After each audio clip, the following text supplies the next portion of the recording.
Now, when this news broke out, a lot of people went like, oh, fascismus, fascismus, Benito Mussolini, the Roman Empire, Italy is coming into the United States. They will rebuild the Curia, fascismus. First of all, I still want to know what exactly is wrong with fascismus. Because I lived through fascismus. It was called COVID. Do you guys remember that?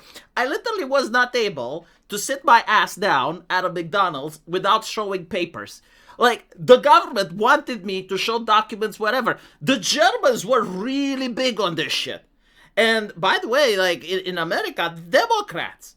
And so, like, my question, and this is like a legitimate question, is this fascismus actually worse than COVID? Like, is the fascismus going to shut down businesses? Is the fascismus going to shut down the logistical trade and cause hyperinflation? Because if it's not, then it's probably not as bad as what they did to us during COVID. And so, like, I generally don't understand why you should freak out about this fascismus. But anyway, the other thing that needs to be discussed, the US president managing to have 3 terms is not fascismus. In fact, there are very respectable Europeans and people in the international community that had multiple terms, and no one was calling it fascismus. How many terms did Angela Merkel have, huh? Like, she's the saint of Europe. She brought all of those migrants in, you know? Like, without her, people would have died in the Middle East. You know, it's too bad that Angela Merkel is mortal and she got old, but like her work was never completed. Like there are still people out there in Africa right now that could have benefited from more of her terms, right? Like, was that fascismus? So yeah, no, you had Trudeau. Like how many terms did Trudeau have? Huh? But still, like the idea is that if the person is actually elected and the elections are legit, then it's not fascismus. No. I mean, look at the United States, you know? Okay, the president is only able to serve 2 terms. But, like, isn't the governor kind of the same like a European president, if you think about it, right? Like, a governor, like, governs a state, right? How many terms did Gavin Newsom have? Like, how many, right? I'm just asking, right? The reality is there were other American presidents that had more than 2 terms. And the decision to lock it down to 2 is actually pretty recent, historically speaking. With that said, this article has absolutely no chance of passing. And if it was to pass, it would have been really bad for the Republicans.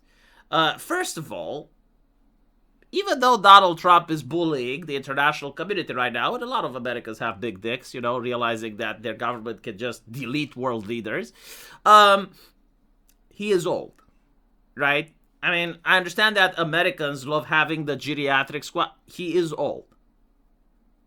And by the end of his term, he's going to be older. So, like, if you want another term after that, like, you know, like, do you want a president that's, like, 100 years old? Like, are we going with the actual God King from 40K, where he governs from a golden throne, you know, and he's, like, half dead, half alive? Because you're going to get that. Secondly, the idea of 2 terms is actually pretty good. Imagine if Obama gets his 3rd term. Because I guarantee to you, like, if Obama was to run, he would have a very, very high chance of winning. Very high chance. And he would get his 4th term. Because, you know, the joke that he was behind Joe Biden. Although, I don't know if it's so funny. Yes, like, I think, like, Obama could probably even defeat J.D. Vance. He would definitely defeat Donald Trump.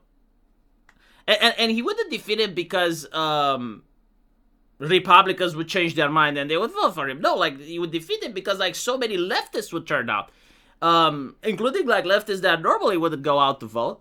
And also, the myth of Obama. Like, in a lot of leftist households, he's like the Messiah. He's the saint, right? Like, a lot of people didn't live through him. Or they were kids when he happened. And they would definitely vote for him now. Like, one of the biggest issues that the Democrats have is that they genuinely do not have popular people. Like there are very few Democrats that aren't a walking, talking mental asylum, and they would be capable of also being charismatic and speaking from the heart. This is pretty much how Donald Trump managed to win the elections, and this is also how the New York mayor, right, the Mahmoudi, like that guy, he's charismatic, he smiles, he's optimistic. The Democrats don't have such people, right? The Republicans still have J.D. Vance. Again, like, he smiles, he's optimistic, he makes jokes. AOC is angry, the entire squad is fucking angry. Nancy Pelosi is old, very old. And so yes, like the Democrats genuinely like do not have any type of politicians that can inspire hope, that are smiling, that are optimistic, that you would want them as a leader, and they're also charismatic. They just don't happen. But if you were to say, okay, well, people can actually run for 3 terms, you would get Obama immediately. Like there's no question. Like he would just appear. He would materialize from the ether. And so another reason that it's a bad idea is that, well, okay, if a president actually, let's say like, you get another Trump term. Okay, you get 3. You're not going to get 4. Biologically speaking, like the man is going to not be able to hold it together. Like he's going to be like, what, 100 years? Mortality exists. What happens when you get a Democrat? And they get like 4 or 5 terms. If I'm not mistaken, wasn't it like a left-wing president like Woodrow Wilson? I would have to look. Look, I'm not American. Like I know a little bit of history, but it was like a leftist president that actually got the public to say no, just 2 terms, like enough, right? Because that's what happens. Like you end up with a person that cements a lot of power, and when they cement power, they also cement the bureaucracy. And they make sure that they keep getting elected. And so it's not a good idea to remove this limit. And not to mention, like, if you, like, it would be actually funny, you theoretically and legally speaking, as far as I know, like, correct me if I'm wrong, you can actually, on a technicality, have Donald Trump still get 3 terms without this passing. It's very simple. He runs as vice president. And there's actually like no law banning it, because I looked, and there's, like the letter of the word. It's basically like a president cannot run for 3 terms, but it doesn't say anything about the vice president. And it would be obviously going to the Supreme Court, and the Supreme Court would basically say if I'm right or not. And the Supreme Court would vote on politically leanings in this situation, right? Like if the Supreme Court views that the public like legitimately wants it, it's quite possible that they would say yes. Still, you have a vice president, right? He's not president. And then you have the actual president, like you have J.D. Vance. J.D. Vance runs for office with Donald Trump as his running mate. He gets in, he steps down, right? He quits, and all of a sudden the vice president becomes acting president. Meh. So, like in theory it is possible. Obviously no one will do it. But like theoretically, legally speaking, it's a loophole. And to be honest, if someone like literally wins like that, if someone like genuinely wins like that, I think they deserve to be president. I don't care who it is. if they manage to pull this off, right? If they pull this shenanigan off and people still vote for it, like, yeah, no, this guy deserves to be president.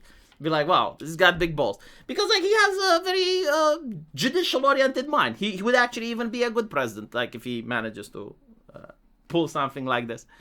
Anyway, right. The constitutional amendment is there just to enrage leftists. And leftists are enraged. We're going to get fascismus. Oh, fascismus. Let me know what you guys think. And as usual, I will see you in the